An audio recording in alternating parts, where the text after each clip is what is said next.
Hello everyone, welcome to another episode of TCG Talk, back today with another video. And in today's video, I'm super excited. I've been trying to plan the best way to do this for a while. I'm going to be giving you a basic rundown of the Alpha Class TCG story, the lore, kind of how it all sets up. I'm not going to go in insane detail because I want you to be able to seek out the novels and the comic books yourself, learn about each character. But today I'm going to go over the base story, what sets the premise and the plot, and then in future videos, I'm going to be doing like brief overviews of a bunch of the notable characters in the story and kind of how those play in, because the whole point of this game is it is a lore-driven, narrative-driven game. Everything revolves around the story, from the trading card game to the board game, all of it. It all encompasses this giant arc of storytelling, so I want to be able to give you a gist of it so maybe you can get excited too and seek out some of the stuff for yourself. So if you like this content, let me know down below. If you're new to the channel, welcome. Thank you so much for stopping by.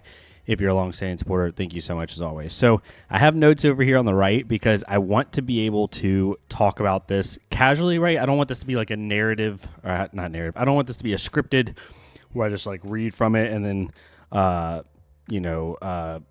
different images are flashing. I kind of want to talk about this conversationally like someone who's just excited about the story is talking to you about it. So hopefully you can bear with me. If you have any questions or anything doesn't make sense, let me know. This won't be a super long video, probably 5-10 minutes, just to give you a good setting, and then we'll talk about more in later videos. So in the Alpha Class TCG, it is set in basically a current world setting, right? We're on Earth, and it's in a similar time frame to us now. Think of kind of old, I would say, if I had to put a random time frame or like feeling of the setting, I would say like the old Spider-Man comics, kind of like, not like late 2000s, but like, that 90s style, or at least it seems like it, 90s, early 2000s style. And the story begins in Switzerland, actually. There's this cataclysmic explosion at a CERN facility, and this mysterious energy comes out and envelops the Earth, okay? And it's called the Awakening. So like this mysterious force called the Awakening happens, and it goes across the entire planet, and it's kind of like this cosmic just burst of energy, right? And what it does is it gives certain humans superpowers, for lack of a better term, right? Superhuman abilities, and those humans are then turned into what are called alphas. Now these alphas are then controlled by this like urge or desire, like this innate feeling called the pull, which then wants them to fight each other. So the whole point of it is, there's so many alphas, and you can see here we have Flare, Nova, Assailant, and Shadowlight Bright Beacon as two of them. Some of the alphas are very good, and we'll talk about that in a second. Some of them are bad. Some of them really don't have an agenda, but regardless, they all have this urge and pull to fight each other. Now, this was orchestrated by what you find out later is called the progenitors, and Alpha Aster is the main progenitor in the story right now. And Alpha Aster shows himself or themselves very early on, like in the first couple pages of the book. And the progenitors, as far as we know, are just these ancient cosmic beings, almost like gods in a way, who periodically release energy waves every, I think it was 10,000 years, I'm pretty sure, and create these clashes of alphas fighting each other. Now, why they do it, we don't know yet. We don't know if it's just to watch people fight, like they're the ultimate, fighters and competitors, almost like gladiator style, or if they have some, actual reasoning for doing what they're doing.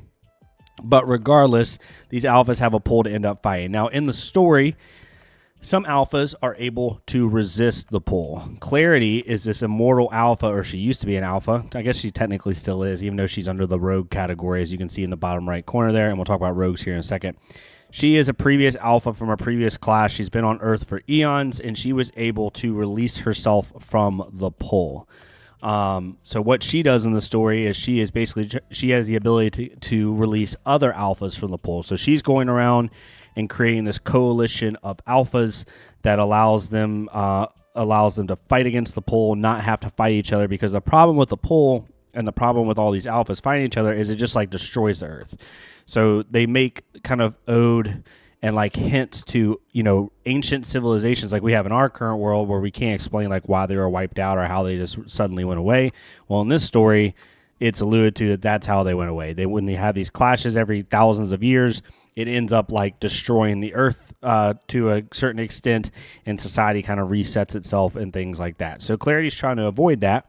She doesn't want Earth to have to suffer every time one of these clashes happens, so she tries to get people out of the pool, the alphas out of the pool, and use them for good, so to speak. Now, like I said, some alphas are good, some are bad, some don't have an affiliation. 2 alphas here are very good examples, and there's more in the story. We have Mean Streak and Torque. Mean Streak was actually a dishonorably discharged soldier, and now is like turned a street thug, basically like a gang member. And he ends up getting powers. So he's kind of like just a bully. He's not inherently evil, but he's not like a good person either, right? He's kind of in the middle, I would say, or he just does what he wants to do, so to speak, right? So more of kind of an independent person. Then you have Torque. Torque is literally a convicted murderer and serial killer, and ends up getting powers from the Awakening, which is just awful, right? Torque is just doing whatever the heck he wants. He has no rhyme or reason, but he is innately evil, right? He is like the true essence of evil when it comes to the alphas. Then you have other ones like not pictured, like Magnate. Magnate's based in New York City. There's a lot of lore of the start of that, Magnate versus Moxie. And Magnate's just this big bully. Magnate's not really like good or bad, but just inherently I guess it is bad, but more of a bully instead of just like the serial killer or a thug like you see with Mean Streak or Torque.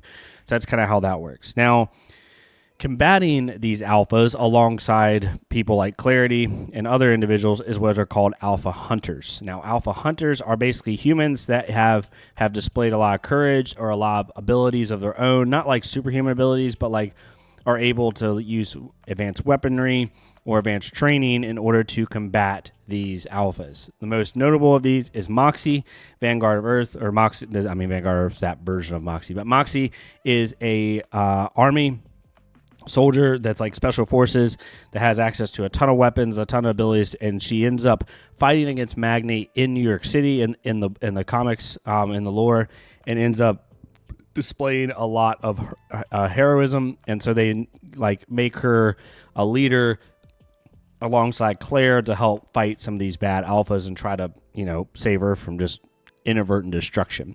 You also have people like Major Dean, another alpha hunter, and there's a bunch of others in the story, but these are basically like the humans. Like think of I know I use general comic comparisons, but think of like the Hawkeyes of the world, right?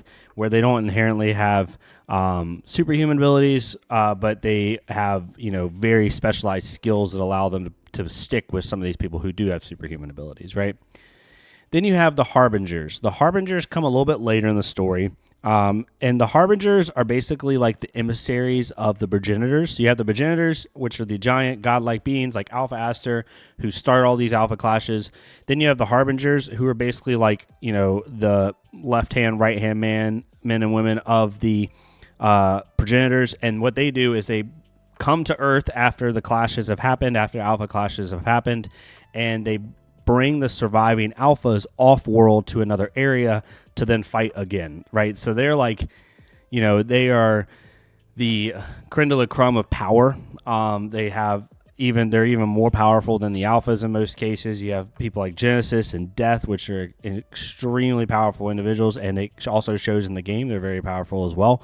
And you have other ones that kind of come along, but yeah, they're basically the progenitors, kind of, capos, so to speak, the emissaries, and they help bring the alphas who have won their clashes off-world to fight.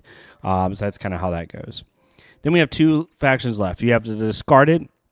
There's not a ton of information on the Discarded. I haven't quite finished the whole novel, so maybe there's a little bit I'm missing. If I am missing something down below that someone thinks is helpful, please let me know. But the Discarded are basically an affiliation that are introduced in the Unrivaled set. That's where Lord Krung comes out. And Lord Krung is the leader of the Discarded. Now, the Discarded really just kind of hate everybody. They're almost like monsters, so to speak. They're like outcasts or discarded members of society, whether it is, they're aliens or whether they are actually on Earth, but they don't like the progenitors and they don't like humans. Like they are basically seeking vengeance against the progenitors for being rejected and forgotten and abandoned. Why they were rejected, forgotten, or abandoned, not 100% sure at this time. But they don't like society at all, right? This includes some of the alphas who, I'm going to read from here, some alphas and entities who were deemed unworthy and left behind from previous alpha cycles are a part of the discarded too, right? So they weren't picked up by the Harbingers, but they also weren't killed off, so they just ended up being a part of the discarded. And their bitterness kind of goes both towards, the progenitors and the humans. So they're kind of like this, like, the best way I describe it is like this third-party character in a battle royale, right? You know, you're fighting against somebody and you get third-party by this random freaking team that just doesn't like either one of you. That's basically what the discarded are. But they're very powerful individuals. They focus a lot on synergy and swarming together. And you see that in their play styles. And that's the coolest thing about some of this lore is all the lore kind of matches who they are in the story. So Harbingers are extremely powerful beings that have innate powerful abilities, specifically also against alphas, which coincides with some of the hero or contender abilities in the game.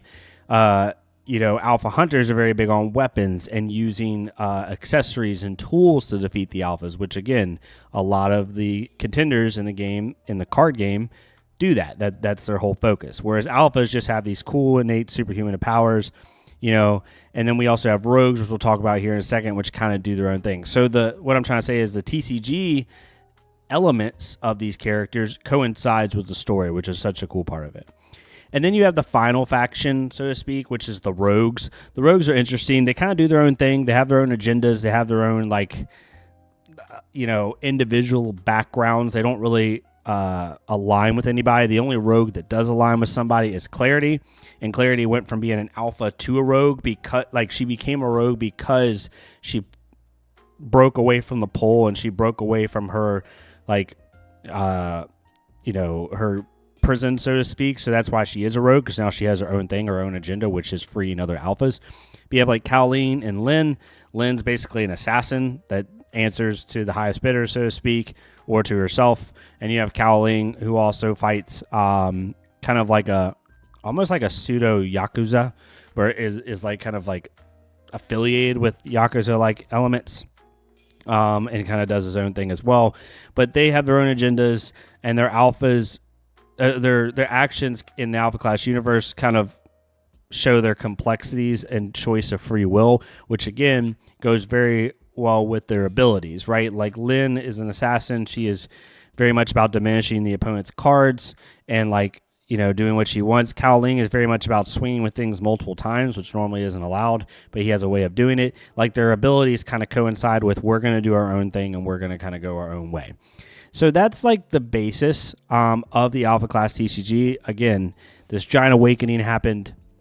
Certain humans got superhuman powers and they're called to fight each other by the progenitors. The progenitors then send the Harbingers as emissaries to collect the alphas that have survived. And then you have certain people on Earth, both previous alphas like Clarity, rogues, and alpha hunters that are trying to combat these alphas, combat the Harbingers, and it's just this giant battle royale style thing. But there's more to it, right? They're coming out with some of the sets where they're showing other worlds and kind of starting to peel back the curtain on why this is all happening and why this is all taking place. You also then have the comics with Torque, kind of going in his backstory, and then you also, outside of this big macro setting, each character kind of has their own backstory, right? Of why they do what they do, because their powers kind of coincide with who they are as people. And so you can get a little bit of background on them as a whole. But hopefully this made sense. I just wanted to kind of give you a quick 10 to 15 minute blurb on, what is the alpha class TCG setting. It's very, very cool. The lore is extremely deep. I mean, their lore book, I don't have it on me right here, but it's a couple hundred pages thick. They also have comics. They're going to, I'm assuming continuing to do that. I know Ridge and his team talked on the Team Covenant that more stuff is coming with that. So definitely be on the lookout for that. But hopefully this made sense to you. If you like this type of content, if you want to hear more about the lore, more about individual characters, as I'm finishing the novel itself, I'll be able to give even more on it. I'm trying to get to a point in the story where I can talk freely like this about everything that has been revealed so far. That way you get the most out of it. But that's the basis of it. That's the basis of the game, and hopefully it is something that is appealing to you, because it's very appealing to me. I'm going to keep talking about it. I love this game so far. And yeah, thank y'all so much. Again, if you like this type of content, please leave a like, comment, or subscribe. If not me, it's completely fine. Go to another creator, leave a like, comment, subscribe on their stuff. Let's get more people seeing this game. And yeah, I'll see y'all next time on TCG Talk.